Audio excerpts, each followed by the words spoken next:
think is really working its way through NATO now, so that we're changing terms like manning. We're changing terms that make an more inclusive approach to the work that we do. The challenges, and I'm being very fast here, but I want to give Corey some time to speak as well. The challenges that we have, I think, still run to the lack of understanding of how it is adapted to security. And there's still this misunderstanding that this is about women. And this is about just increasing numbers of women, which I've said, which it's not. And that it's about development, or it's about humanitarianism, but it's not. The genesis of Women, Peace and Security was about getting more gender perspectives into security, peace and security. That's at the heart of it. And that runs the gamut of protection, participation, prevention, all of those wonderful terms. So we have lots more work to do. We have to be a little bit bolder as we move forward, a little bit more forceful. But I think we have a really good foundation that's been set, and so excited to see where NATO goes next, because I know it's going to go much further. I'm really happy to hear that, because we, as you said, we have gone a long way, but we have a long way to go at the same time. But looking from this perspective, Corey, from your operational and field experience on these matters, how would you see the situation on the ground, and how to better integrate that gender perspective into operations themselves, the missions, the crisis and conflict analysis, education and training even as well? Wow, Petra, these are very huge and complex questions. So thank you so much. And again, I will try to keep my comments short, but I think, the experience that I come from is on contract as the gender advisor from U.S. Africa Command. And so much of what we did was trying to advance the meaningful participation of African partner militaries' inclusion of women. We also did capacity building events that would address different topics such as rule of law, human rights, standards of conduct, how to apply a gender perspective into military operations. Because women, peace, and security is such a global issue, and there's all kinds of different lenses you can look at it through, but the gender perspective one is quite powerful and helps us understand human behavior from a military perspective in ways that actually makes operational effectiveness happen on the ground. So I think some of the ways that I have been quite successful are looking at the integration of a gender perspective in the military planning process. Policy is great. It gives the right and left limits for military, but plans are sort of what tells the military what they can and can't, or what they will do essentially on the ground. And integrating a gender perspective into your understanding of what the operational environment is tells you how gender informs your friendly actors and your adversarial actors. It's what the military talks about in terms of the human domain and the importance of understanding humans and the complexity of humans. It allows us to unpack the power differences between gender, race, ethnicity, and other intersecting identity characteristics. And then it allows us to tailor tasks to address those dynamics that we might encounter in a military operation. So, for example, some of the tasks could include, protect at-risk men, boys, women, and girls, or enable freedom of movement for host nation civilians. So I think this is one of these areas that has really helped militaries take these higher level policy initiatives that might not seem like a security issue, and take them into words that translate into action on the ground that they're therefore responsible. Thank you for these insights and remarks made. I'm sure that our participants appreciate them highly. I would like to continue with this aspect, but address it to both Jamie and Andrew. If we look into this change that NATO has done from going from solid defense alliance to security alliance, to what extent does the collective security provide the coherent and effective alternative to reliance on the balance of power and alliance systems? Whoever would like to take I'm not going to assign it. Well, Madam Chairperson, you probably should exercise your dictatorial powers in selecting either Andrew or I to go first. Well, I think the first thing to say, of course, is that we live in an age where you can't do security by yourself any longer. I mean, so many of the new challenges that we face are transnational. Everybody's affected by them, whether it be pandemics, you mentioned in your introduction, of course, COVID, whether it's climate change, which is now belatedly, but thankfully onto NATO's agenda. We've been dealing with cyber attacks, we've been dealing with resilience, and all of these things for some time. So the first lesson, I think, going from the old collective defense, where you could basically fulfill your mission against a given threat in a given place from a single adversary, to what we face today, is the fact that NATO has great assets, which are very, very useful, but they are best used when they combine with other assets. For example, when I was still at NATO dealing with cyber, I quickly realized that unless you could talk to the private sector and get them to give you cyber intelligence, forensics, help you to clean up your systems after an attack, with our own internal resources at the time, we weren't really able to sort of deal with this type of thing.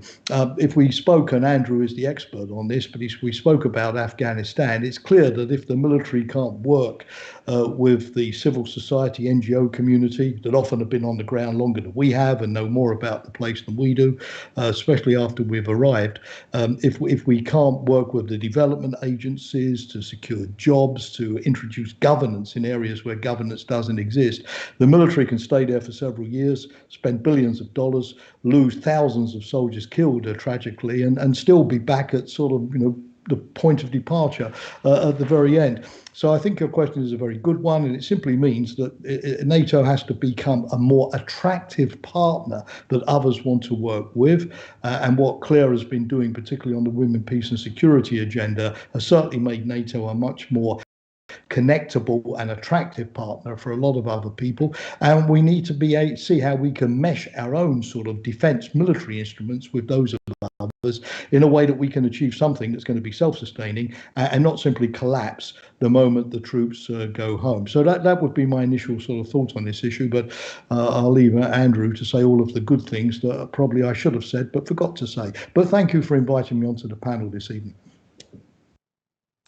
Yeah, and thanks very much for inviting me as well, Petra. It's a pleasure to be here with such distinguished colleagues on the panel. Jamie and I've had the privilege of being on panels with Jamie before. I absolutely subscribe to everything that Jamie has said there. I think it's worth remembering that, of course, NATO started life as a collective defence alliance, and that is what it did essentially up until 1990. And it then went into that transformation from defense, if you like, into more security-related issues, the out-of-area operations in the Balkans, in Afghanistan, the Horn of Africa, and other places. And that required a whole different set of skills from the militaries, both in terms of their military skills, but also in terms of what we're asking our senior leaders to do in engaging with other elements of the community, with governments, with NGOs, as Jamie has said, with other agencies, to try and produce a multi-agency solution. What I think did not work is when we put the responsibility wholly on the military to deliver that nexus of governance, development and security. That was too much to ask for, and I think Afghanistan shows that was too much to ask for, and as a consequence we're in the place we are in now. So without being able to work with other organizations, with other agencies, with other partners, then you cannot get effectively to a political solution for what is for these security issues, and it is a political solution which prevails ultimately, not a military solution. But of course now we've gone full circle, and post 2014 NATO is very much back into the collective defence issue, but the security issues haven't gone away. We now have to address both rather than one at a time. They're both there. So the military is looking hard at what it needs to do with the military instrument of power to get back into the collective defence world. but it's a much more complicated environment than it was in those days of the Cold War. And the grey zone that we live in at the moment, which you describe as hybrid warfare, demands of us that we still engage with partners across many domains to be able to achieve the security aims that we're seeking to achieve.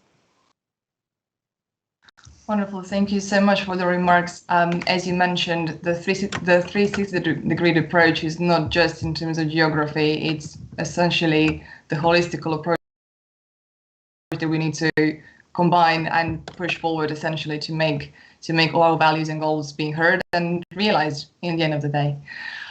So building on that aspect, Mrs. Hutchinson, why is it important for NATO to integrate the gender perspectives into policy formulation, so policy planning processes, in the security and defense field in particular? So what will be the advantages of doing so? Thank you. And these are great questions. The idea that when we're talking about the whole of population or whole of population approach, especially if you're looking at it in an operational setting, you can't miss out 50% of the population and expect any kind of security policy to work well. And the idea that we have in the past, prior to 2000, when the first resolution from the UN was adopted, we simply thought that women just weren't a part. They didn't have an engagement, and the same with IR theory. They didn't belong in international relations theory. They didn't have a role in it. They didn't create war, and therefore they had no voice in it. If we miss out the opportunities to have a wholesale understanding of security and the risks and threats, and then we're not going to be able to respond adequately. So some things that we're looking at is integrating gender into work like counterterrorism. If we don't understand that women are both agents as well as victims, we're putting ourselves, our nations, and our partners at peril. We have to get better at really fully understanding what women, peace and security is. And so by driving it through the policy that would then reach down into the operational field, we can make ourselves better prepared. We can do a better education and capacity building. We can recognize that the risks to security are multifold. And women aren't just standing, holding hands, singing songs around a tree, right? They are actors of violence in many cases. And so we have to be aware of this. We have to drop the essentialism approach. We have to really push into the policy area so that we can be and do the most robust work that's possible. And right now, we're just not there enough. We have to get better at really embracing women, peace and security and feminist principles. Just because, we have women, peace and security or women on tables doesn't mean we're following feminist roles of pushing past all of this.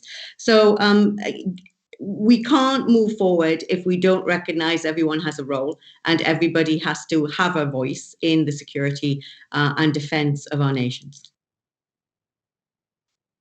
Wonderful. Thank you so much for those remarks. I remember when I was doing the organized crime studies back in the university, and I'm not too sure which exactly the time frame it was, but back in Latin America, the law wasn't that women can commit organized crime acts. Simply, and then the whole process started booming within the region, simply because technically it was legal, in a way, I would say. But building on those remarks, again, I'll go back to Corey and your operation experience. How does the gender-sensitive humanitarian programming approach during and right after the disasters and crises enable the Alliance to fulfill its resolution 1325? In particular, when it comes to the relation to its 4 fundamental pillars? Great. So let's start with what the 4 fundamental pillars are for the Women, Peace and Security agenda, which is the participation of women in peace and security structures, the increased protection of women and girls from violence, the prevention and response to sexual and gender-based violence, and then the increased access to relief and recovery. And so when we talk about gender-sensitive relief and response, particularly in a humanitarian or a disaster setting, I think what we're looking at is how did you plan in advance to account for some of the gender dynamics and gender things that would make people more at risk in a disaster setting. And so when we talk about militaries working together in advance of a disaster to prepare themselves, engaging with women's civil society organizations to understand different things that make women and men in that community at risk, and to account for that in the planning, should they have to go in the aftermath of disaster, is one sort of example that I would use. Also, examining the fact that sometimes there are parts of being a woman in a society that would make them more predisposed to die in the event of a disaster. I think we've seen during tsunamis in certain areas, some women or more women died in certain areas because they weren't taught to swim, because it was a cultural norm for them not to learn how to swim. And so that put them at a higher risk, or that their clothing hampered them for swimming because that was the culturally appropriate clothing.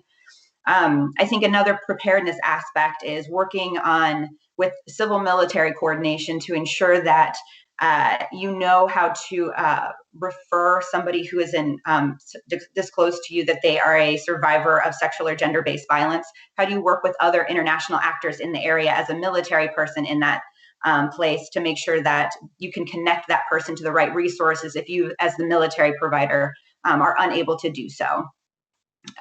So those are just a few examples that I'd say on the preparedness front, and I will stop there because I recognize that we have a lot of other questions. We do have quite an agenda to go through, but I really appreciate the time restrictions being followed. Building on creation of meaningful and effective partnerships in this complex world that we're living in, in your respective opinion, Mr. Budd, should NATO be looking to expand its membership and partnerships further? If we look into the early works of Michael Brown and Roland Dannreuther, who argue that Russia has always looked unfavorably on the survival of NATO and its gradual encroachment on Russia's borders, and that the expansion of NATO towards its borders is essentially a nudge in a sense that Russia is still a threat. So it's not really promoting reconciliation. Do you think that's still the case? Since obviously we have EC members of NATO whose historical experience with the Soviet aggression has kind of led them to translating those previous experiences to the modern times. I mean, again, you asked some pretty complex things in there, Petra, one way or another. I think it's NATO's partnership program began at the summit in London in 1990, whereby we turned NATO from an alliance of confrontation to an alliance of cooperation with former adversaries. And I think that was the spark that lit the PFP bulb, if you want, in 1993.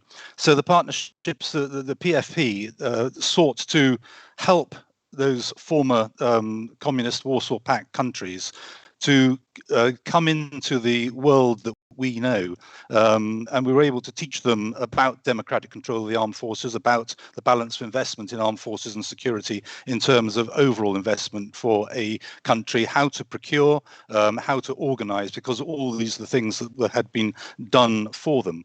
And it was a consequence of all that many of them then sought membership of the alliance and, of course, of the EU as well, as they sought to pursue a different security agenda to the one which had been imposed on them for a very long time. At the time, NATO and the West more generally recognized the challenge or the fact that Russia was going to be part and parcel of the future, and hence the move towards the NATO-Russia Founding Act of 1997, which was provided for a unique partnership with Russia, but one that was based on trust, transparency, and respect for values. And that is what NATO has sought to do with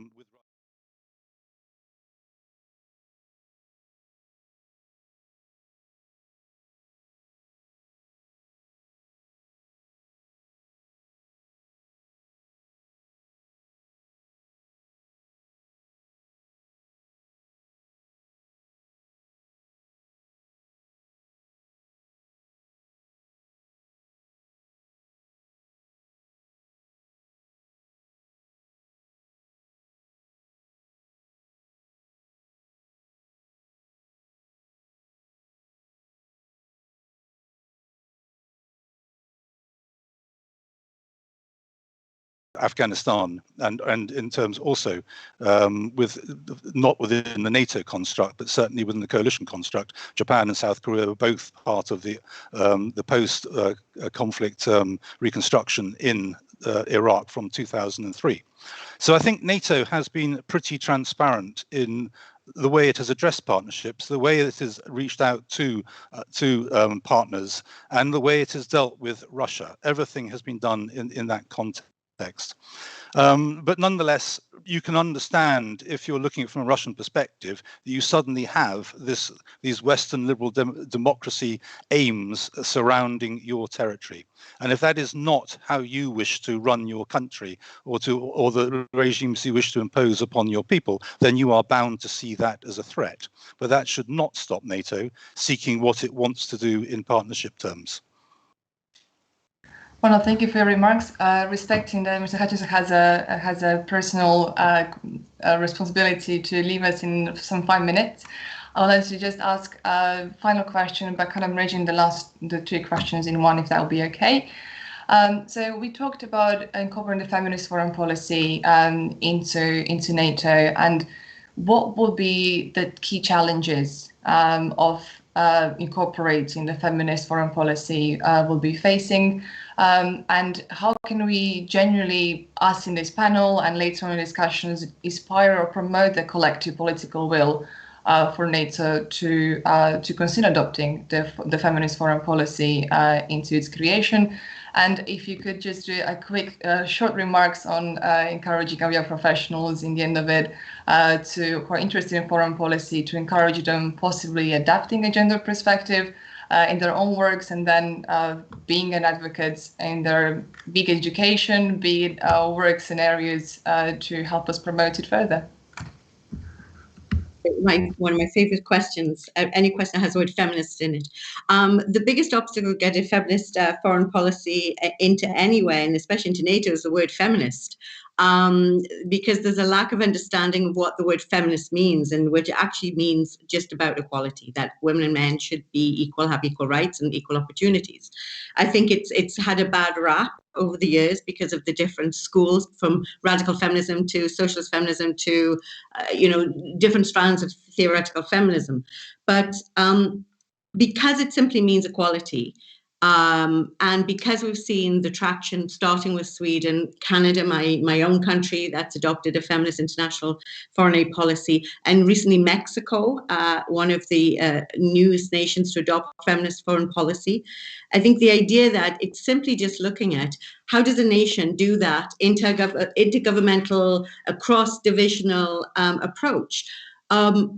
You can't do gender, you can't put gender into anything, and you can't have any kind of approach to women's peace and security if you don't pay for it.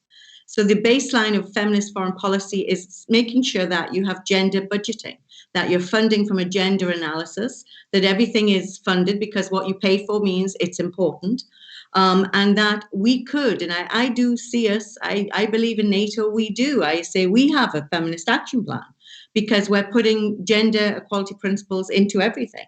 The only part we need to do a bit better is probably fund a little bit on, and nations need to look at that as well in terms of their own gender policies. But coming from national action plans, a feminist foreign policy, I believe every policy should be feminist. I believe all foreign policy and defense policy, and what I'd love to see is a strive past foreign policy into defense policy, because I think that has opportunity to look at about equality and how do we put the principles into the work we do in defense. And so just in terms for young professionals, I didn't start out as a militant feminist. But I became one because I saw that in many cases I was treated differently as I moved into my career, of things that were offered to women that were offered to men. And I think as we move forward, it's different now, which it's lovely to see. But I think we have to be vigilant about our language constantly, about how we do inclusion, about how we think about questions, and I think about who gets to speak. I raised this the other day. I was astonished to see in our internship program, a young woman and a young man, both were seated, and a question was asked, and the young man answered on behalf of the young woman. And this is 2021. So I think we have to remember that gains made can be lost. We still have to fight to make sure that everybody has space, and that is a safe space to speak and to be, and that policy cannot be made when some voices are quieter than others. And so for us all to be feminist, to be ardent and arch, to be bold and be courageous in making change. And that doesn't mean it has to, but doesn't belong. It belongs specifically in areas where it's not. Further into those fields, be it STEM, technology, works in terrorism, into cyber, into the areas which it's not a commonplace. That is where we have to be a little bit more strident to get gender equality into. But I think the future is bright, and I think we have come a very long way, societal. Despite Sofagate, I think we still have a lot of possibility to make great change. And I just think we have to recognize the value that gender equality can bring to everything, as opposed to be frightened of the change that it is going to incur. Well, thank you so much for your warm and encouraging words at the same time. As I said in the introduction as well, gender may appear to have little to contribute to security studies and defense studies and STEM areas, but we do have a say, and what traditionally has been associated with doesn't necessarily mean that it's the only future and the only alternative. So on that positive note, I would really like to thank you for your participation and for your time. It's been more than valuable, and it's been a true pleasure. And I hope to welcome you sometime soon as well. Thank you very much. I'm so sorry I have to run, and it's been a real pleasure. It's been lovely to see everybody else, and I know Corey can take these questions and just blow you out of the water with them. So I think she's going to do a fantastic job. So thank you, everyone. Ciao, ciao. Bye-bye. Thank you. So following on this, I would like to refer us back to the questions of membership. We've discussed Russia in particular when it comes to the enlargement. The recent changes that have been happening in both the Arctic Circle and the militarization when it comes to the Ukrainian border more recently. And consider that the NATO-Russia Council has been postponed due to the Ukrainian crisis. How can we build a constructive relationship with Russia, considering these surges, and also considering that China has recently increased the cooperation with Russia when it comes to the strategic cooperation, and that even some apparently seem to be arguing that China is a threat to its interests and hegemony that is currently happening in the Indo-Pacific. So do we still have the time, or we are a little bit too late to see how far will Moscow push? I'd like to ask this question first to Mr. Jamie Shea, following by Mr. Andrew Budd, if that's okay. Well, yes, I mean, this is obviously the big strategic question at the moment. It's impossible for NATO to cooperate with Russia if Russia's committing aggression. There's a clear red line there. And that's why, obviously, NATO will be very worried, like everybody's very worried at the moment, at the Russian military build-up along the border with Donbass, in the Crimea, in the Black Sea. Fortunately, this time round, we're not being taken by surprise. I think back in 2014, when Russia used hybrid tactics, remember the little green men, to annex Crimea, we were taken off guard. But the advantage this time, of course, is that everybody is communicating with Putin. Virtually every Western leader has been on the phone to him. I think it's fairly clear to him now that if he continues any aggression against Ukraine, there's going to be a high price to pay in terms of sanctions, further isolation of Russia. Its economy isn't doing particularly well at the moment, so Putin has to ask himself if he can really risk that type of behavior. The Ukrainians also have received a lot of help from the United States. states, from Canada, from European NATO member states, from NATO itself. So their military forces are in much better shape now to resist than they were back in Crimea in 2014. So I don't know what Putin's intentions are. I don't think anybody does. But certainly there is a lot more crisis management going on now in 2021 than there was back, regrettably, back in 2014. The second part of your question is Russia-China. Well, yes, they do seem to be having a bromance at the moment, and Putin at the Valdai conference a couple of months back even suggested that they could form an alliance. We'll see if they do so, but certainly they are working together. Most of the cooperation up to now has been in Asia, particularly exercises in the Far East. That's where it all started. Shanghai Cooperation Organization, of course, in that region, and joint flights in the North Pacific. But I think, one thing that NATO, and maybe Andrew will comment on this, one thing that NATO will be watching is if Russia manages to draw China in more to a presence in NATO's immediate vicinity. You mentioned the Arctic. There have been some joint manoeuvres in the Mediterranean between the two, and of course in the Baltics. But the Chinese are very, very intelligent, very sensible, which is the reason why they've risen to be a very preeminent power. Their main interest in Europe at the moment is selling technology. It's in investments. It's the soft power. The promotion of their vaccine at the moment in Eastern Europe and in the Balkans. It's the supply chain issue. They're a global trading economy in a way that Russia isn't and isn't going to be. So whether the Chinese really have a strategic interest in allowing Russia to draw them into a more confrontational stance vis-a-vis NATO in Europe at a time when they're facing already a big pushback from the United States over standards of democracy, well, I wouldn't expect Beijing to automatically follow the Russian line. And even Russia has to ask itself in the long run, if it forms an alliance with Beijing, is it going to be the junior partner?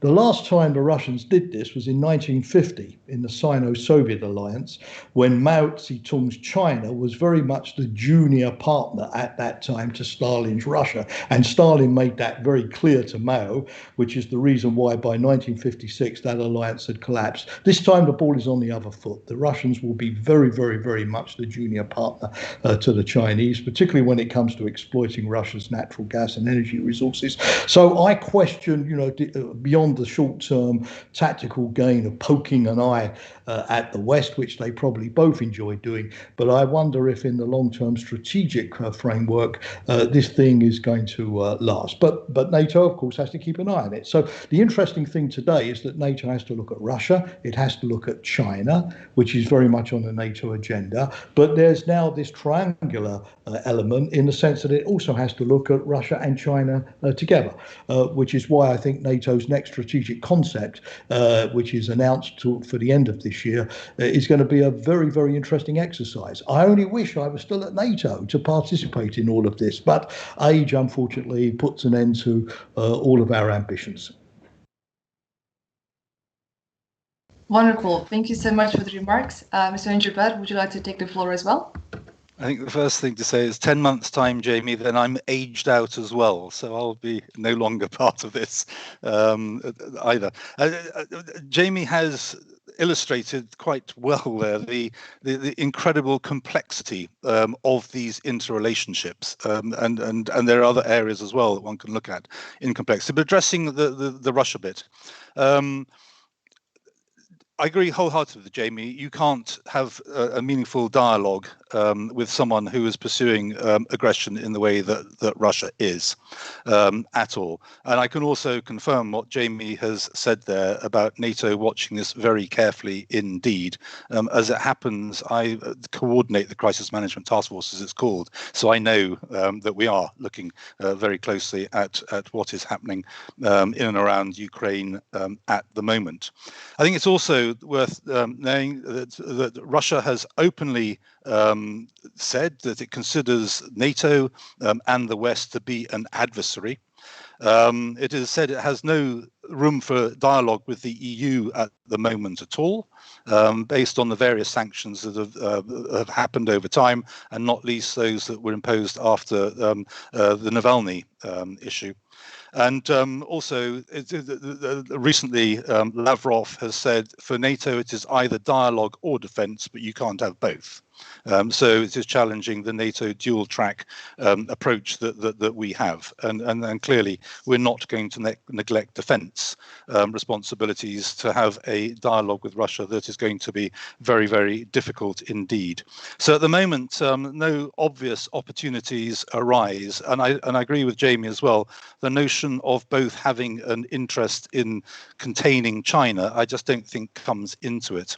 Russia's interests in China are in the Asia-Pacific region, and it pursues them very heavily through the ASEAN organization and others, the Shanghai Cooperation and its own CSTO.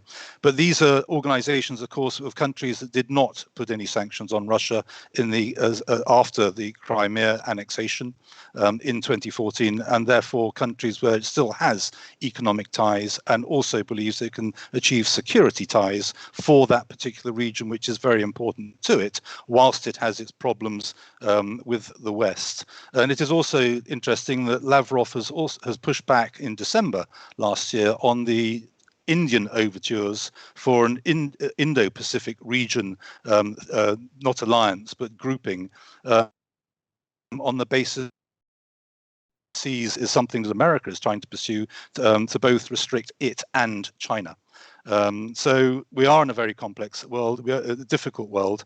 For NATO, in terms of China, as Jamie has alluded to, I think there's a lot of thinking to be done on what is our position on China. And certainly China is seen as both a challenge and opportunity by NATO allies in various domains. But we are relatively late waking up to the amount of investment that has gone on, Chinese investment that has gone on in what we would describe as critical infrastructure in Europe. We have been busy mapping Chinese ownership of ports, airports, and other infrastructure. In light of the Belt and Road Initiative, and in light of the fact that virtually everything China does, all these investments in one way or another come back to the PLA to one degree or another. Well, thank you so much for these remarks. If a similar topic, but still correlates to it, if you look into the future partnerships that NATO could potentially be creating, so if we stick to the South Asian region, for example, because we have seen throughout last year and before the heating tensions happening between India and China, and if we take into consideration the increased strategic cooperation between Moscow and Beijing that was happening as a bromance at the moment, as Mr. Jamie Shea said, and currently the heightened that great power competition that we are seeing on the rise as we speak. Would you perceive India as a natural global partner to NATO for the, say, next decade? And do you think India will actually be interested in becoming a global partner? And if so, what will be the reason for it? Should we go with Mr. Jamie? Yeah, and interesting to get Cora's perspective from the United States on that one as well, given that the US and India have drawn much closer together in recent years. Well, one of the things I got to do when I was still at NATO was to go on a sort of semi-secret trip to Delhi. I suppose I can reveal it now because it was some years ago with the then Deputy Secretary General to talk to the Indians about the possibility of opening up a relationship. NATO was in Afghanistan, and of course that brought us very geographically, at least, closer to India. India has lots of equities in Afghanistan, so it was good to talk to them. We sat in the office of the Indian Foreign Minister at the time, and at the end he said, "Yep, okay, I can see the rationale. We'll open up a dialogue with you." And we flew out the next day. They never did. they quietly buried it. They obviously had cold feet and they had second thoughts. And it's true that now there's a lot of press articles being written in the Indian press and also by prominent Indian think tankers suggesting that it's time for the government to go back to that notion of having a dialogue and a partnership with NATO, particularly at a time, of course, when, as Andrew says, NATO is looking at China. The Secretary General is talking a lot about developing closer relations with the Pacific partners of the alliance, more NATO countries, including even Belgium. Small Belgium have been sending frigates to the Indian Ocean to have joint exercises and so on. But whether the Indian government really will go down that track, I'm not sure. The Indians, I mean, their traditional foreign policy since independence has been very much to balance. And maybe during the Cold War, that balance went quite close to the Soviet Union, of course, their major arms supplier. Maybe over the last couple of years, that balance has swung more back towards the United States with the US-Indian nuclear deal a few years ago, with the formation of the Quad, this new US-sponsored arrangement, which includes India and, of course, also Japan and Australia to look at Indo-Pacific security, with the US stepping up its arms sales. But that said, in Delhi, from my experience, they still like to keep the idea of a balance. For example, recently they've had talks with the Chinese on de-escalating the situation in the Himalayas, pulling back their forces and so on. The Indians also look to China for investment and so on. They still have quite a close relationship with Russia. Lavrov was in Delhi just this week, and arms sales. So it's going to be interesting. I think the Indians will obviously increase their bilateral cooperation with NATO countries, hence the ships, a very close relationship with France, the sale of the Rafale fighter jet by France to India. The Indians are going to be, they're going to have one of their feet much more implanted in the West. But whether they will want to go the whole hog and open up a relationship with NATO, while they're still very much trying to keep good relations also with Moscow and with Beijing, I think it's an open question. But at least it's now back on the agenda. It's under discussion. But think tanks don't necessarily, although I'm a think tanker these days and we try to write very good analyses, but that doesn't necessarily mean that the governments listen to us. And it could be the same with the Delhi government not listening to its own but it's interesting to watch. I don't know the answer. Let's wait and see. If I can add to that, I don't think that India is a natural partner for NATO at all. And Jamie has alluded to the level of interest that was engendered in his trip there. So, but of course, India as a power in the Asia or the Indo-Pacific area is now of interest to NATO. But a partnership has to be something that is of benefit to both sides. And I'm sure that in Delhi, they'll be asking themselves the question, what is NATO's policy or position on China, on the Indo-Pacific region? What does NATO intend to do in the region? And what mutual efforts can there be that will achieve some mutual benefits? So the starting point as NATO as the salesman, I think, has to be our understanding of what it is we wish to achieve in that region, and how we can influence India to be on our side in achieving it. So it's very much for us to do that analysis that Jamie has already referred to and come up with what we think. I mean, and bearing in mind that Jamie has said that India has sought this balance across the board, but has also sought strategic autonomy in its region as well as a policy position. So we're asking a country such as India to shift away from that, then there has to be something on offer to make it worthwhile. Wonderful. Thank you for these remarks. Corey, would you like to comment on it from a US perspective, or would you like to pass this one? I will take the liberty to punt on that one because of my colleagues here who just very articulately described some of the U.S. relationships and the partnerships that we've had with India. So I will defer to their remarks. Wonderful, no problem. So if we just stay with this topic for a short while. So if we look into as you said, it has to be a partnership of a benefit for both sides of the partnership. So if we look into the differences and similarities that NATO shares or doesn't necessarily share with the Asian security institutions, so how will be NATO fostering the relationship with its Asian partners, considering the cultural, say, differences that shape the security concepts potentially within the region? Mr. Anjubar?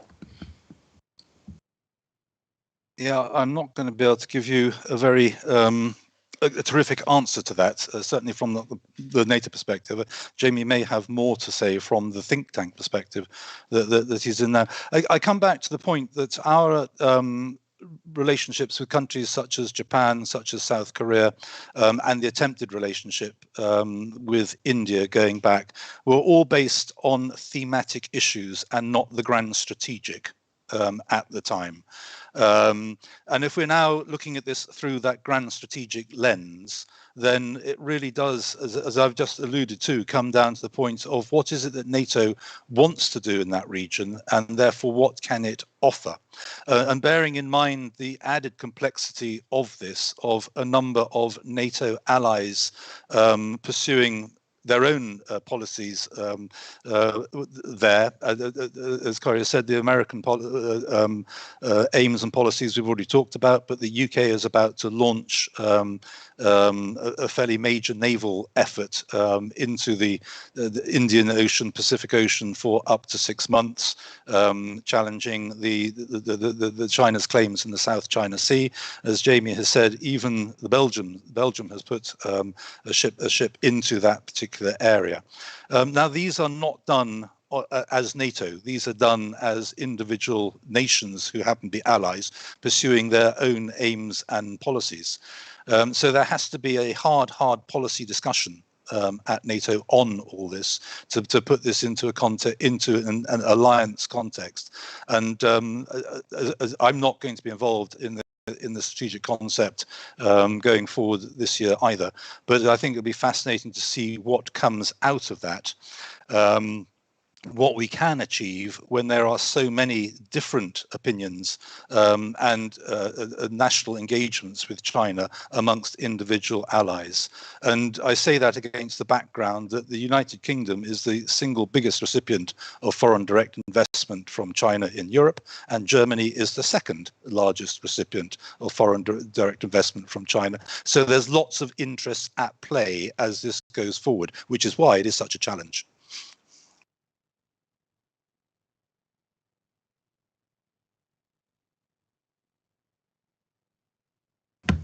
Realized I didn't press the button. Sorry for that one. So thank you for these remarks and for the insight given. Mr. Shaib, would you like to comment on this one? Well, I think Andrew typically gave a magistral overview. I think, with the Asia Pacific, NATO already has had for several years, going way back to the beginning of the 1990s, good relations with Japan. That's long-standing. We've had the Japanese Prime Minister in the North Atlantic Council on a number of occasions, more recently with Australia, New Zealand, and as Andrew mentioned, South Korea, and the participation of those countries in different ways in the Afghan mission helped to build a lot of interoperability. In fact, Australia became one of NATO's first enhanced opportunity partners as well. So the others were all in Europe, or at least Jordan in the Middle East. So there's a basis to build on. And of course, these countries have been part of the classical West, Japan in the G7, of course, for a long period, very strong ties between Australia, New Zealand, and the US through ANZUS with the UK. France, don't forget, France is an Asia-Pacific military power. It was in the Pacific that it used to carry out its nuclear tests until about 20 years ago. And of course, it still has Asia-Pacific possessions today as well. So, it's not as if NATO is discovering Asia for the first time. Those links go back a long way. It's true that maybe as the ISAF mission was coming to an end, some of those countries may have thought, well, if NATO's now going back, as Andrew implied, to collective defence in Europe, if it's going back to becoming an essentially European regional organisation because of the reassertion of Russian power, is there still something in the relationship for us?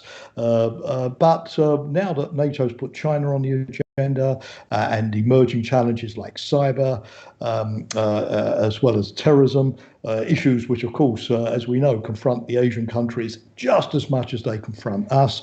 If you want to know something about cyber, talk to the South Koreans about the cyber attacks that they suffer from North Koreans. We've learned a lot from them on that. So the emerging challenges have given us an opportunity to re-engage, and of course now that China's on the agenda, which is the #1 issue, of course, for the Asian Pacific countries, suddenly we're sort of reigniting the relationship, which had gone a little bit cold.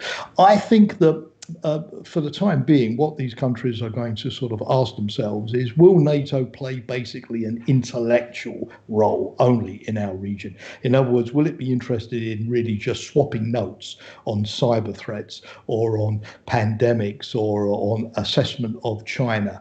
Or will NATO be essentially only there as a diplomatic actor? In other words, if China starts beating up on Australia, as it has done in recent days, banning Australian beef because the Australian Prime Minister had the nerve to suggest that China should submit to an international investigation on the origins of the COVID-19 virus, then NATO would express diplomatically support and solidarity in the same way that NATO has frequently expressed to South Korea support and solidarity when it has been threatened by North Korean missile tests or nuclear tests and so on.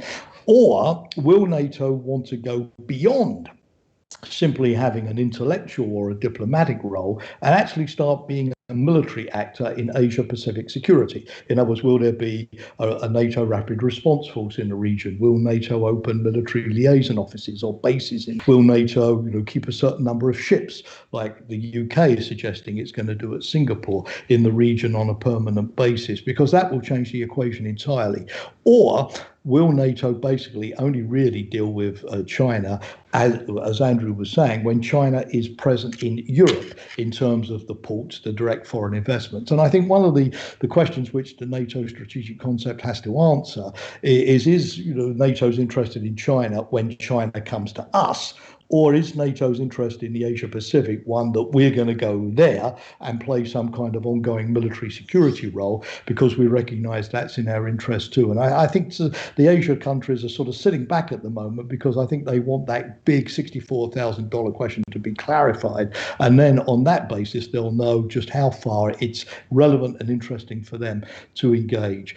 Just one final coda as I finish, which is that, of course, there are a number of other actors in the Asia Pacific. We are dealing with the easy ones, the ones like Japan, as I said, Australia, South Korea, that have been sort of in the West democratically in terms of values, multilaterally for generations. There are a number of up and coming actors in the region.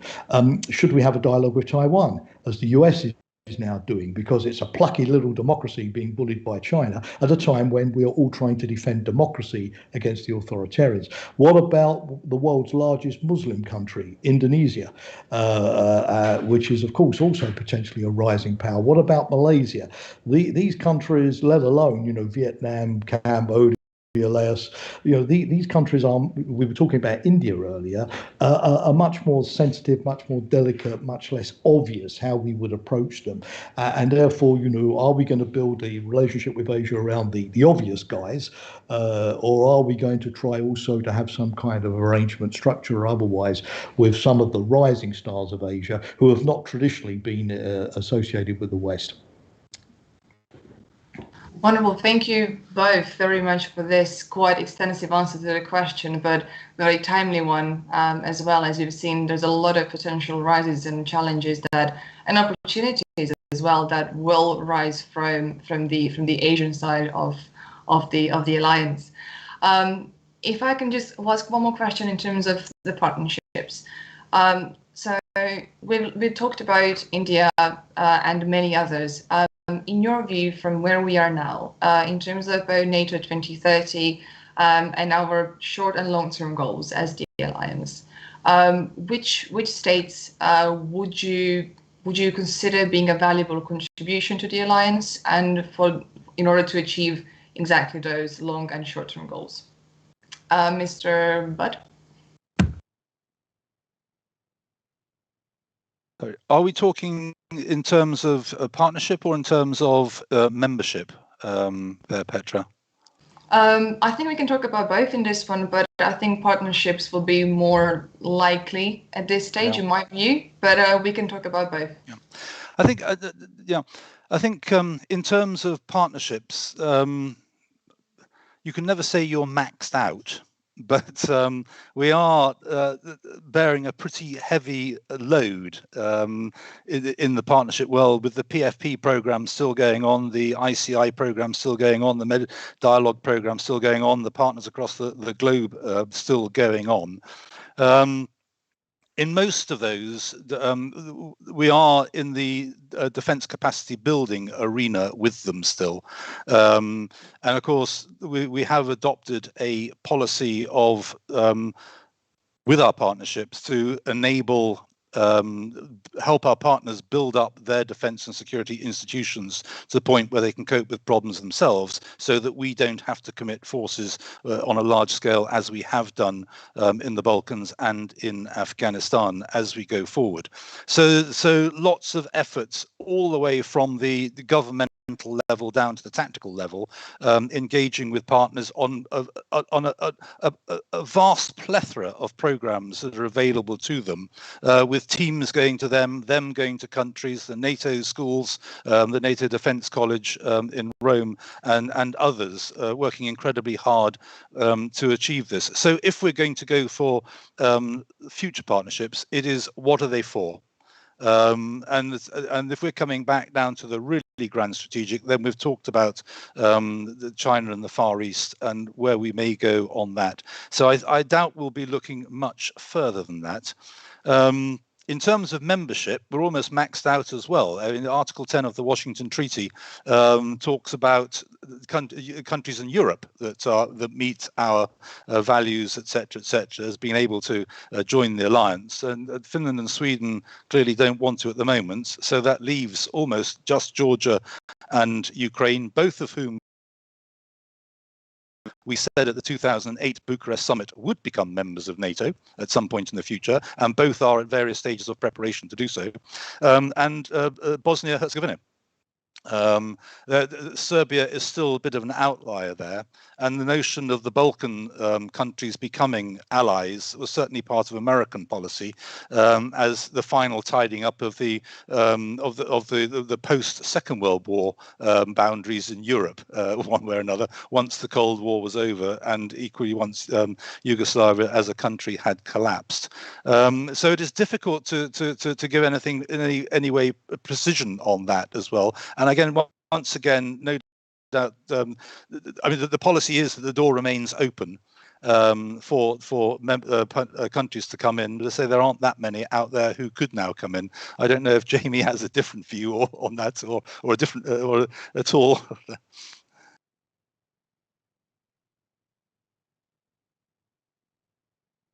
Sorry, Petra, if you turn to me, just also to say that after this answer, you'll forgive me, but like Claire, I have to jump off slightly before the UN, because my dinner is about to begin with my family arriving. So I have to go and do that. But I know we're towards the end of the time anyways, but forgive me if I have to sign off just a couple of seconds early. No, I fundamentally agree with what Andrew said. I think that, you know, the key thing on enlargement is to get the Ukraine and Georgia piece right, which is really to handle that. It's a much more complicated enlargement piece than anything we faced before, when it was easy to integrate countries at a time when the security implications were low.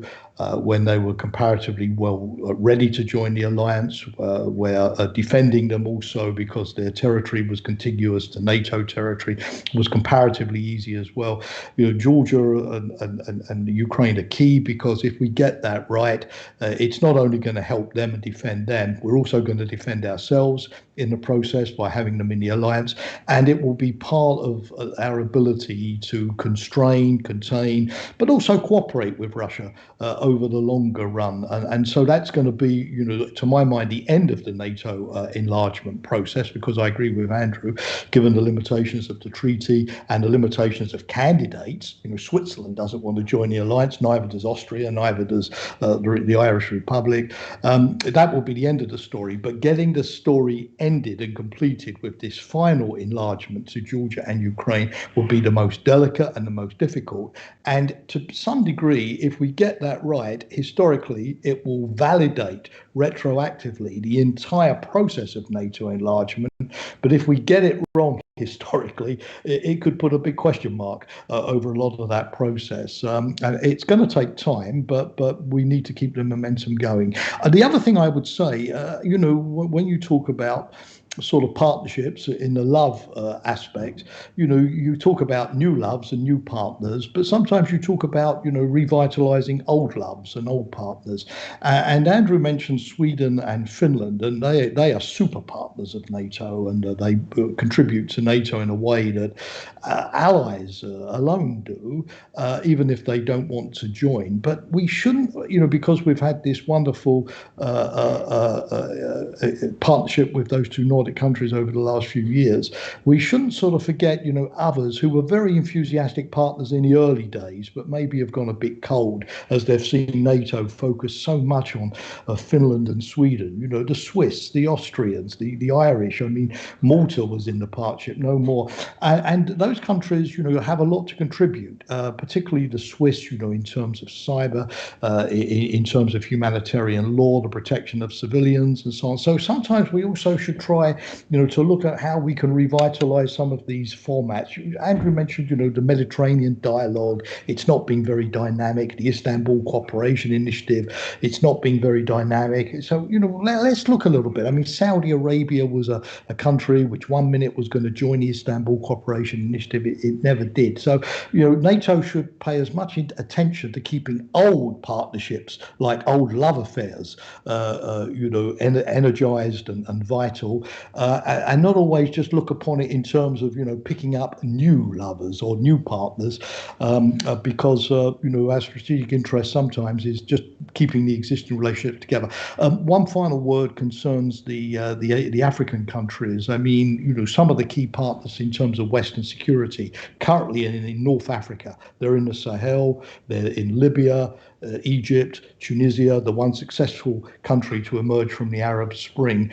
They're very sensitive when it comes to NATO, particularly after Libya. But in terms of our security, reaching out into Northern Africa and dealing with jihadism and so many other kinds of threats, our ability to build bridges with those countries across deep cultural divides is also, I think, going to be a key test for the future. So that's all I wanted to say. But again, thanks to everybody. Leave it to Corey and to Andrew, Petra, to round off with you. But thanks again for letting me come on tonight. All the best. Thank you. Thank you very much, Mr. Shea. It's been a true pleasure, and looking forward to welcoming you soon.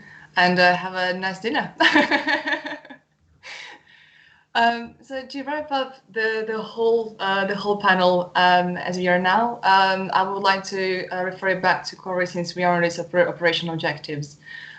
So how exactly, in your perspective and having your experience in the field, how does increased gender awareness help NATO to meet its operational objectives when it comes to security and defense area, when it comes to international peace and cooperation in general? Great. So I'm going to make this quite quick because I have an infant that needs to be fed, and I'm the only one in this household that can do it at present. So I would say that, this discussion of a gender awareness and a gender perspective, there's two components of it. One is looking at an institution and its composition and how it has removed barriers to allow women to rise through the ranks and meaningfully contribute in leadership positions. But this is not necessarily only for women. It's for people of color, for people from the LGBTQ community, so that different diverse perspectives do permeate discussions on global security and future security challenges. So NATO looking forward will certainly want to take every opportunity to make sure these types of perspectives permeate NATO's future looking process. The more operational side of it is that gender is a key component of understanding human behavior and decision-making and power dynamics. And this is all very important information for military operations specifically. It helps us understand early warning indicators. For example, when we look at violence against women in certain countries, this is sort of the rumblings of instability that can be coming. And so it allows you to be more preventative as opposed to reactive when you can glean that information from an analysis. I think, sometimes it's really hard when we say apply a gender perspective. And really, if we can just get everybody to ask themselves the question, how will my action impact men and women differently? That is one first step that we can all do to really think through a gender perspective from a security perspective. And I think the final point that I'd advocate for, again, is that gender is a really great starting point, but really layering on other intersecting identity characteristics like race, ethnicity, religion, economic status. This helps us understand people and human complexity in myriad ways and gives us a lot more information to advance forward on our objectives. So with that, I thank you so much for letting me participate and inviting me to this conversation. It's been a great time. And congratulations to you on hosting a really great event for its day on Friday. Well, thank you so much. I know it's a late Friday evening and we have the last wrap up of the day coming up, so I won't be taking any more of the time. But I would like to sincerely thank you one more time for joining me tonight and for being amazing speakers and for contributing so much. And I'm sure that our viewers have learned a lot and will be able to discuss this further in days to come. We've touched on many aspects when it comes to NATO external policies, from Taiwan, cyber, hybrid. All of them will be assessed and talked about in days to come. So I'll just invite everyone to join us tomorrow and on Sunday. I know it's the weekend, but it'll be worth it. On that note, I'll thank you all so much, and I'm looking forward to welcoming you both on a panel again. Thank you. Thank you very much, Petra. It's been very enjoyable and very informative across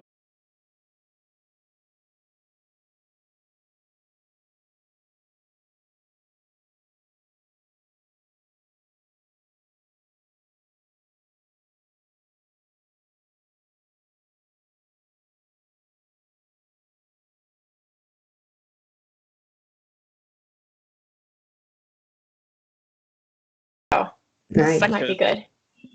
Oh my lord. You know, it was terrible though. Avoid Moderna. I don't know if you can even get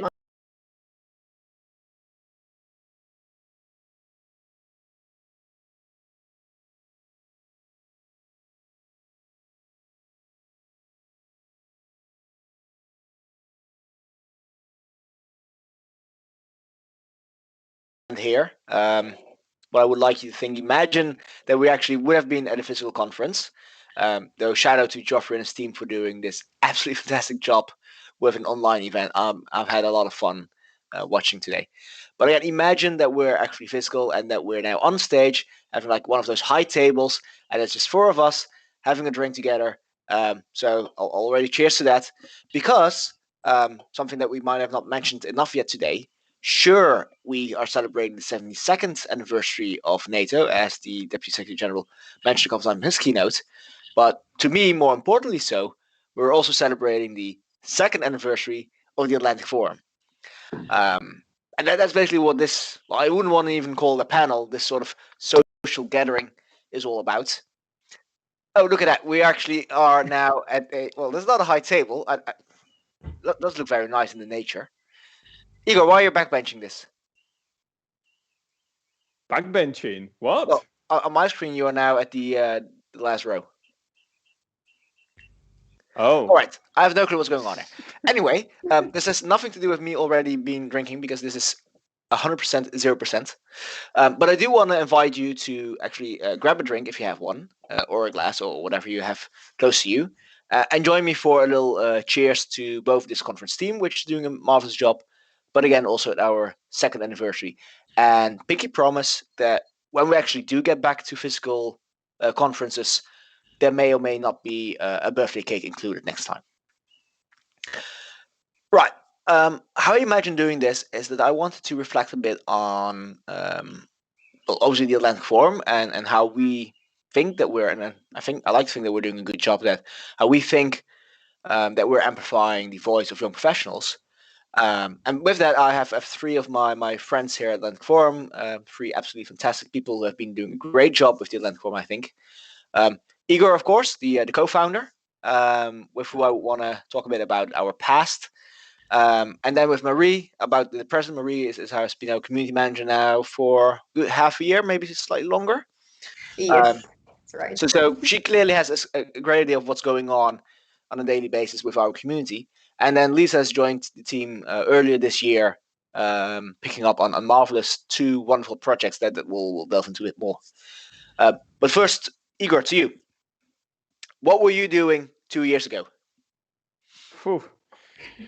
Well, if it was a Friday, not usually having a good drink. But I mean, yeah, let's go back to where we were, and I would actually even go back more than 2 years ago, because let's go back to the days when actually you and I and some of our other friends, Ulrich and Adrian, when we used to hang out together at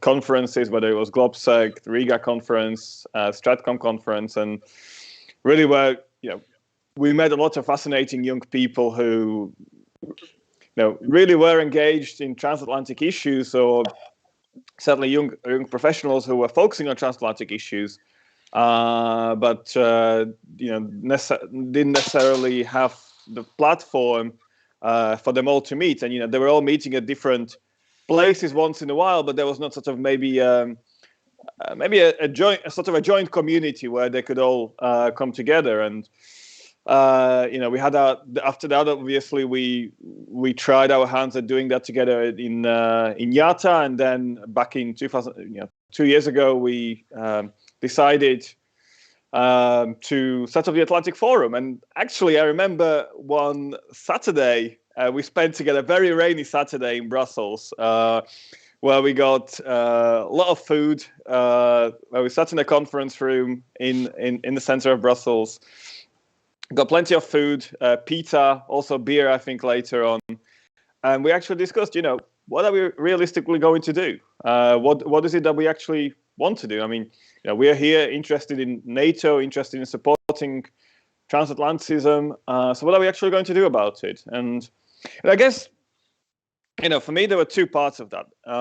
First was the fact that we had sort of this network or this community of young professionals who were very much interested in transatlantic relations and wanted to all come together. So the question was, well, how are we going to do that? And I suppose the bigger part of that was also focusing on sort of the wider transatlantic alliance and sort of young people out there who don't necessarily maybe have lesser knowledge of NATO, or certainly are not as keenly sort of proactively interested in NATO. So the question was how to get them more involved and how to really sort of widen participation to the wider public in terms of engaging on the questions of the transatlantic alliance, and why NATO is still important today, and why really we need to keep transatlanticism, transatlantic values very much alive. So I would say those were the 2 starting points for me.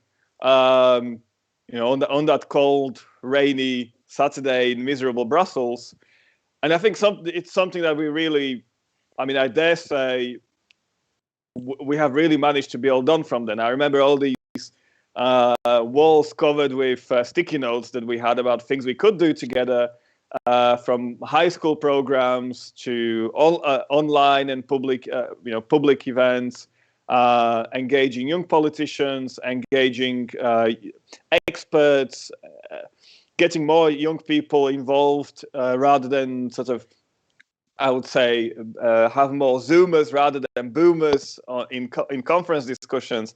How to make all this possible, and I don't want to get too ahead in this discussion, but I think in many ways, I think we have managed to do that with really starting from me and you,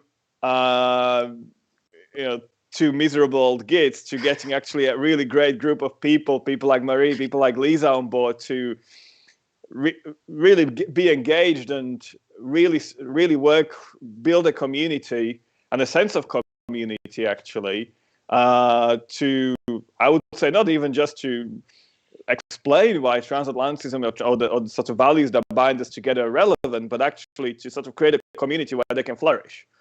And I think that's really great. All the different projects we've created, obviously, some of them now because of COVID, unfortunately, being limited, but I think other things we are doing, which I think really are flourishing. And I'm really happy to see that, 2 years on from those ideas, what actually really started as ideas has grown to something else. And I think maybe just one more thing before, I'll finish. I think one great idea, and I'll have to give it to Adrian Newman. I think he's the one who was always a proponent of this, that we should create something that's more like a startup, where we really allow young people the opportunity to build something that they also feel an ownership of, rather than just sort of having just a, let's say, a top-down hierarchy of being told what to do and doing things just for the sake of a CV, but really allowing people to come in with their ideas and sort of the passions and really let their ideas run wild. And I think I would say if there's one thing that over the last 2 years where I think that probably made Atlantic Forum success, I think this is really it. Really having that startup mentality that has really brought people together, got some really great projects going, and really created this community. No, so absolutely. That's I think also one thing that we touched upon in the little break video, which, as you might have guessed already, was pre-recorded. But I nevertheless had a lot of fun together with Marie on setting that one up. But one of the things, and on the website we call the incubator, though I don't think we really talk about it that much or not enough, in a sense, is but any idea of what we've been doing in the past 2 years, and that's why I'm particularly fond of it, has come from grassroots up from patrons, simply with an email saying like, hey, I want to do XYZ, and we're like, sure, why not, let's try it.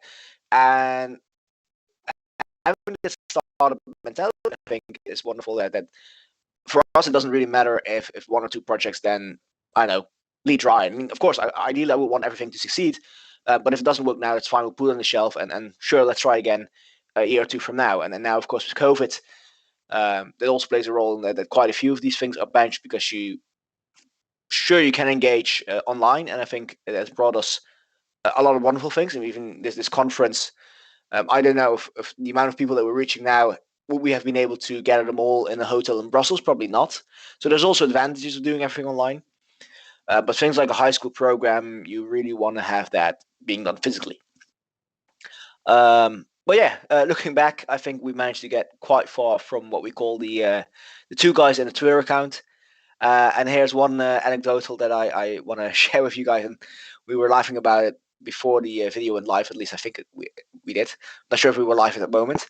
But we should mention as well that it wasn't just 2 guys in a Twitter account. It was actually 2 guys in a banned Twitter account, because I managed to get us banned on literally day 1 of our sort of launch, or in that sense, I suppose, before our launch during the NATO Education Month. Because I thought it was smart to have Twitter known what our founding date was, and then Twitter decided that we were a 1-day-old toddler who shouldn't be on Twitter, so we got banned. But I managed to convince Twitter to just, I think, the morning of NATO Engages, we were able to tweet again. So in that sense, that was perfectly fine. We joined in with all the Twitter fun, and we were able to sort of start branding out. Well, and the great thing is that we actually have people who, unlike us dinosaurs, who actually understand social media, right? Right, and this seems to be a perfect bridge to Marie.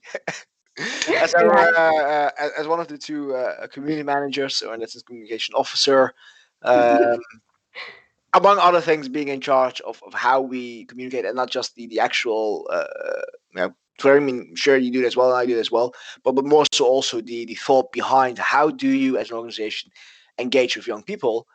And looking at since you joined and our massive growth in the past few months, I'd like to think that you figured out how to do that, or at least whatever you're doing, keep on doing it because you're doing a great job.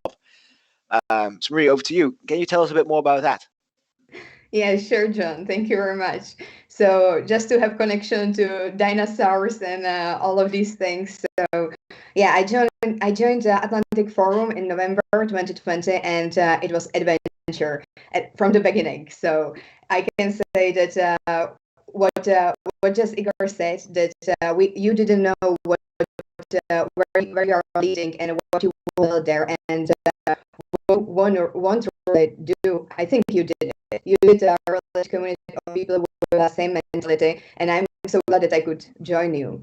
And there is also this sense of community and belonging that you put people together who want to volunteer, who want to do something else than something better and grow, who has ideas and who wants to create something meaningful on transatlantic issues. So I think it's really great, and I think that you should continue, that we should continue, especially. And this is also the outcome of it, and it's our spring conference, which is now only in a virtual sphere, but I hope that it will be soon in also physical sense. Hopefully our autumn conference will be there soon. And in the terms of community, it's also really interesting because when you take us, four of us who are just now in this room, it's one guy from Netherlands, one guy from Slovakia, one girl from Czech Republic, and another one from United States, which is amazing that we meet here together tonight and that we can have a wine and quite celebrate the second anniversary of Atlantic Forum. So cheers to you guys. And yeah, so this digital presence and dinosaurs, it's how we should do it and how we should, build the outcome, that we should build our identity, our virtual identity on all social media and on the internet.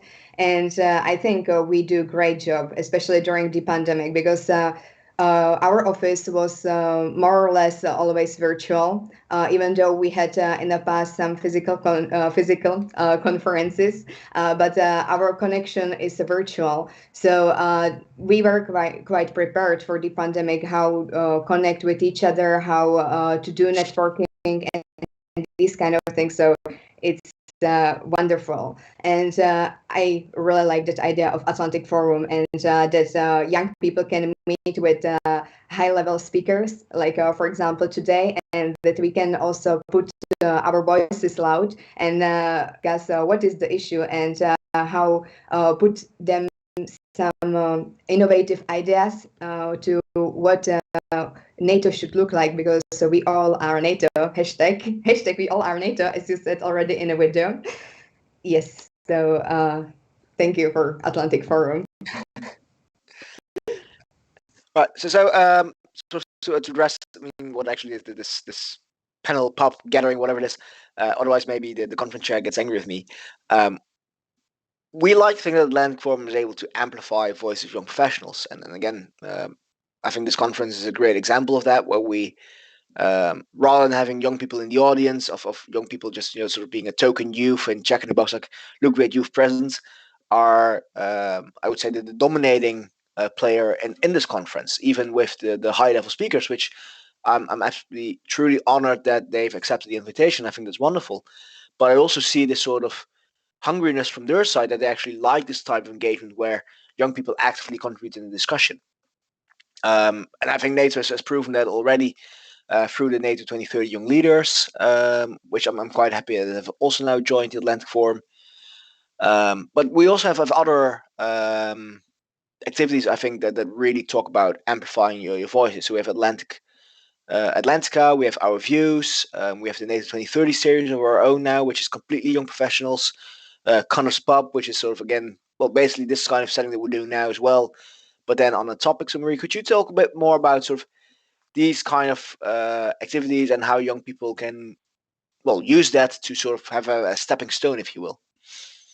Yeah, sure. So, for example, I would really highlight our Atlantica and our views because a lot of young people, for example, my example can be that I always wanted to, publish articles when I was at the university or when I, for example, has presence in organization and I wanted to publish articles, but it was kind of vicious cycle. So we have Atlantica, which is an online magazine, and you can publish with us. We have a call for paper each month. So it's really simple and easy. So you just sign up for patronship and you can earn 35 euros back if you publish with us article. And our views is also an amazing project because we don't force you to do anything. You just do it because you want, which is great. And our views means that, for example, if you have a presence in some another organization or you, for example, publish your articles with some journal, then you just let us know and we will publish, we will put it on our platforms and we will do more engagement. And when I speak about engagement, it's also really great to mention key leader engagement on our social media because it's how we highlight our presence, how we are interacting with high level people, and how we really raise our voice. This also can be strengthened by, for example, other our activities such as Connors Pub, which for me it's kind of focus group among friends and where I can meet new people, and we organize it each month on a Friday. And there is it's usually you just bring with you a drink of your choice and just chat about current issues, international issues. For example, last Connors Pub was about Arctic, which was pretty interesting, and we are planning others. And so, yeah, we have so many projects going on right now. All right, so ending everything with an anecdotal one. I think Connor's Pub is a really great idea. Again, well, as the name suggests, suggested to us by, well, who guessed it? Connor. And Connor was a contest winner for NATO Engages in London in 2019 already. Oh, it already feels such a long time ago. At the NATO leaders meeting, the summit, which was not supposed to be called a summit. But there was no official side event, pre-event. There was one afterwards, but there was nothing pre. So we looked around and then realized that pretty much next to the actual venue, there was this really British pub, as you would imagine a British pub, called the Westminster Arms, which I suppose is also the most British name for a pub you can imagine. So we thought, right, let's host drinks there. And then to our own surprise, we suddenly had some decent high level and then journalists showing up saying, hey, we heard there was an event here related to NATO Engage. Like, no, this is not official. This is just people who are having a drink. But please, by all means, feel free to join. So suddenly we were staying there with people from PDD. I think Kevin Barron was there from Defense One. Other NGO directors, Robert Baines from the NATO Station of Canada, all dropped by. So we had a lot of fun there. And again, this is sort of the typical, well, what I at least feel is the typical event forum kind of spirit. We just go there, do stuff because we think it's a great idea and see what happens. And sort of through that, and I think that's a nice bridge then to you, Lisa. I think two things popped out of that as well. One, I think very close link to what Marie was talking about, our growing community, is the franchising. And aside of you being our project lead on the Center of Excellence initiative, you're also one of the leaders of our Fresh US chapter. So can you tell us sort of what's going on there and how's that sort of developing in this really weird Corona times? Like, how do you set up something fresh and new? Like, that's we had it easy. Sure, it was two guys on Twitter accounts, but at least we had physical things when we started. And you're now starting everything within the virtual. Yeah, thank you. So, as John mentioned, we've just launched this franchise idea, and one of our chapters is the USA chapter. And, we're very excited to be involved, and it is a little bit of a struggle, but basically Andrew, who's been working with me, we're working together to reach out to our existing networks of young professionals here, just to try to attract anybody who might be interested in these issues of transatlantic affairs and NATO to join our chapter as well. And I think part of the idea with this chapter structure is that wherever you might be located, you're part of the Atlantic Forum family. And so you might have your local chapter that you'll become involved with, but say you get your first internship overseas or, a school program abroad, even if you show up in a new city and you don't know anybody, you can still turn into Atlantic Forum there and integrate with the local chapter and, get started off on the right foot. So yeah, we're really excited about this initiative. We've got a lot of big ideas. We're hoping to be an opportunity for people to find some professional support, as well as some academic input, talk about school programs that might be exciting for young people interested in these issues, resume and interview coaching, resources to reach out to find jobs in the field, and then also just a social network as well, so that, young people interested in transatlantic affairs can grow their network and, get established in the field. Right, and it seems to be working quite nicely because I'm still getting these emails whenever someone new registered. I see people from the US joining, but from all kinds of cities and places that I've never heard before, such as Hurricane, apparently that's the city's name. And what was the other one? Studio City, apparently also a name somewhere. Like, I have no clue what all these places are. I'm going to Google them later on. But I got the feeling that we are one of the first entities who are reaching out beyond what you might call the Washington bubble. And that gets me very excited as well. Then the other thing, and we kind of already mentioned on, which I think is absolutely fantastic as well, is the Center of Excellence initiative. And I'm very happy that you decided to pick up on the ball there.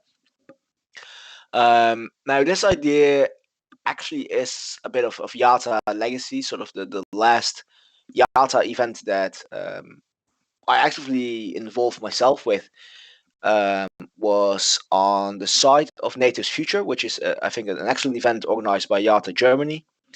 And then the weekend before that, we had the Center of Excellence from Utrecht, the C2 Center of Excellence, Command and Control, hosting a conference also in Berlin, and they invited us to come over with a few young people.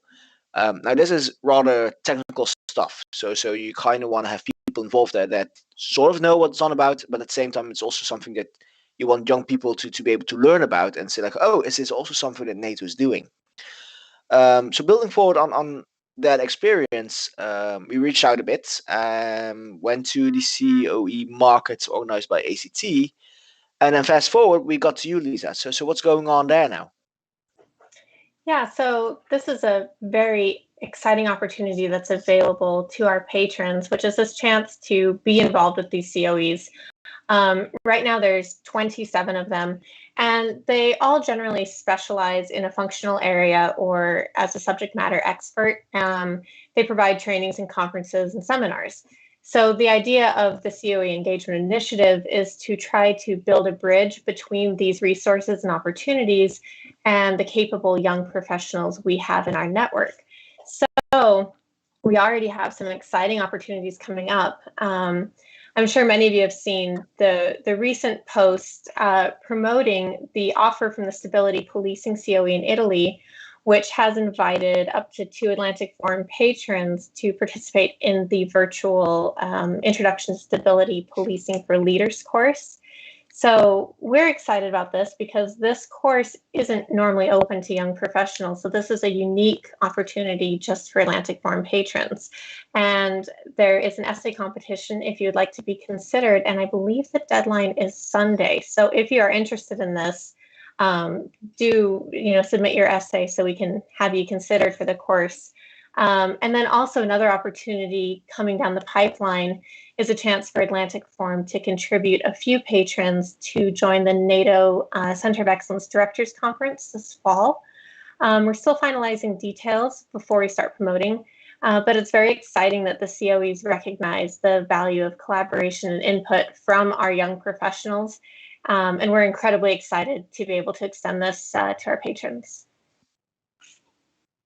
All right, that sounds like a lovely opportunity. Absolutely fantastic, really.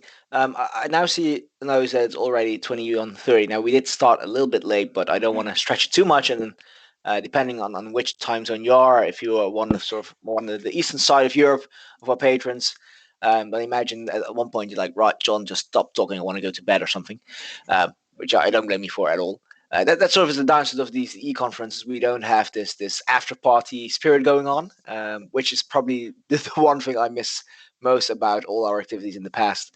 Because even though the conference is great, it's really at these after events that the networking happens, where you actually get to know more about people, and where I always found that also the high level people that always seem so very far away show that they're also simply human who like to hang out, who like to have a drink, who like to chat, who like to talk about what they're doing, and they want to hear about what you're doing, and so on, so on. So in that sense, I'm very much hopeful that at the fall conference, which pending will be in Brussels. And why in Brussels? Because we've had a hotel reservation as early as the 4th of April 2020 that we've been moving forward since. Every time it's like, yeah, it's not going to happen. Let's try in 6 months. Yeah, it's not going to happen.